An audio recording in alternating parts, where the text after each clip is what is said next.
কবি আহসান হাবীবের আরেকটি খুব পছন্দের কবিতা জোনাকিরা। তারা একটি দুটি তিনটি করে এলো, তখন বৃষ্টি ভেজা শীতের হাওয়া বইছে এলোমেলো। তারা একটি দুটি তিনটি করে এলো, থই থই থই অন্ধকারে ঝাউয়ের শাখা দোলে। সেই অন্ধকারে শন শন শন আওয়াজ শুধু তোলে। ভয়েতে বুক চেপে ঝাউয়ের শাখা পাখির পাখা উঠছে কেঁপে কেঁপে। তখন একটি দুটি তিনটি করে এসে ১০০ ২০০ ৩০০ করে ঝাঁক বেঁধে যায় শেষে। তারা বললে, ও ভাই ঝাউয়ের শাখা, বললে ও ভাই পাখি, অন্ধকারে ভয় পেয়েছো নাকি?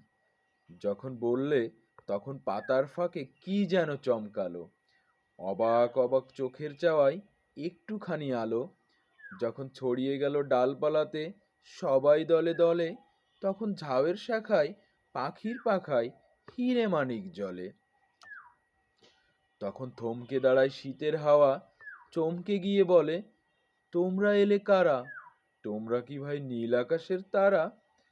আলোর পাখি নাম জোনাকি, জাগি রাতের বেলা, নিজেকে জেলে এই আমাদের ভালোবাসার খেলা। তারা নইকো নইকো তারা, নই আকাশের চাঁদ, ছোট বুকে আছে শুধুই ভালোবাসার স্বাদ। ধন্যবাদ সবাইকে।